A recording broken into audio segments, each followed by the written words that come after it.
Breaking news చూస్తున్నాం. కవిత అరెస్టుతో గులాబీ boss KCR మల్ల గుల్లాలు పడుతున్నారు.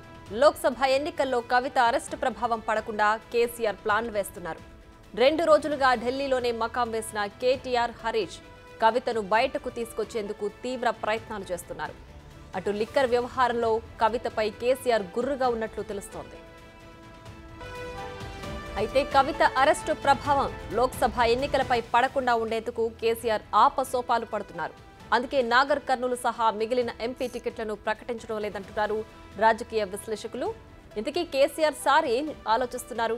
లోక్సభ ఎన్నికల కోసం ఎలాంటి ప్లాన్ వేస్తున్నారు?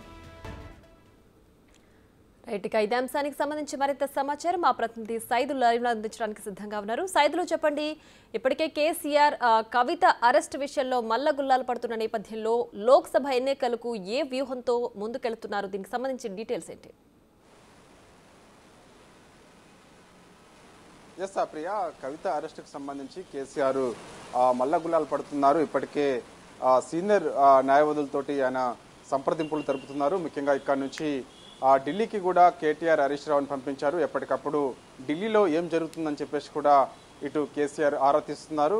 కవిత అరెస్టుకు సంబంధించి రానున్న లోక్సభ ఎన్నికల్లో మరోసారి భారీ ఎదురుదెబ్బ తగులుతుందని చెప్పేసి కూడా కేసీఆర్ భావిస్తున్నట్టుగా కూడా మనకి అతని సన్నిహితుల ద్వారాగా తెలుస్తుంది. సో ఏదేమైనప్పటికీ కూడా కవిత అరెస్టుకు సంబంధించి ఇప్పటికే కేసీఆర్ కొంత గుర్రుగా ఉన్నట్టుగా కూడా మనకైతే తెలుస్తుంది. ఎందుకంటే కవిత లిక్కర్ స్కామ్స్కి సంబంధించి కేసీఆర్కి తెలియకుండానే ఇదంతా వ్యవహారం నడిపినట్టుగా కూడా సమాచారం అందుతుంది. కవితకి అప్పుడు అనుమానితురాలుగా నోటీసులు అందినప్పుడే కేసీఆర్ కవితకి సంబంధించిన వ్యవహారం అంతా కూడా కొంత సీరియస్గా తీసుకున్నట్టుగా తెలుస్తుంది. కానీ కేటీఆర్ మాత్రము దాన్ని సమర్థిస్తూ వస్తున్నారు. సో ఇప్పుడైనా సరే కవితకు సంబంధించిన వ్యవహార విషయంలో మాత్రము ఇక్కడ రానున్న లోక్సభ ఎన్నికల్లో భారీ ఎదురుదెబ్బ తగులుతుందని చెప్పేసి కూడా ఇప్పటికే భావిస్తున్నారు. ఇంకో మరోవైపు బీజేపీ కూడా తన వ్యూహాలను ఎప్పటికప్పుడు పదును పెడుతూ ముఖ్యంగా కవిత అరెస్టు చేస్తే తప్ప మరో మార్గం లేదనుకుని భావించినటువంటి బీజేపీ, సో అందుకు కవితను అరెస్టుకి సంబంధించి ఖచ్చితంగా ఎన్నికలు పూర్తయ్యేంత వరకు కూడా కవిత ఈడీ కష్టంలోనే ఉండే అవకాశం ఉన్నట్టుగా తెలుస్తుంది. దానిలో భాగంగానే తెలంగాణ రాష్ట్రంలో కూడా మాకు కొన్ని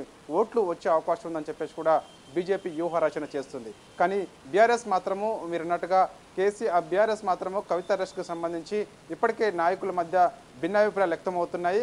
అది కవిత అరెస్టుకు సంబంధించి ఆ ప్రభావం ఖచ్చితంగా ఇటు ఆ ఓట్ల రూపంలో ఎక్కువగా బీఆర్ఎస్కి భారీ ఎదురుదెబ్బ తగులుతుందని చెప్పేసి కూడా భావిస్తున్న నేపథ్యంలో అందుకు ఎవరు కూడా పోటీ చేసేందుకు ఆసక్తి కూడా చూపిన పరిస్థితి కనిపిస్తుంది. ముఖ్యంగా ఇప్పుడు 17 లోక్సభ స్థానాలకు సంబంధించి 11 లోక్సభ స్థానాలు మాత్రమే అభ్యర్థులను ప్రకటన చేసినటువంటి కేసీఆర్, సో మిగిలిన చోట్ల కూడా ఇంకా 5 స్థానాల్లో అభ్యర్థుల ప్రకటన చేయాల్సి ఉంటుంది. సో అది కూడా కొంత టైం పట్టే అవకాశం కూడా కనిపిస్తుంది. ఎందుకంటే థ్యాంక్స్ ఫర్ ద అప్డేట్స్.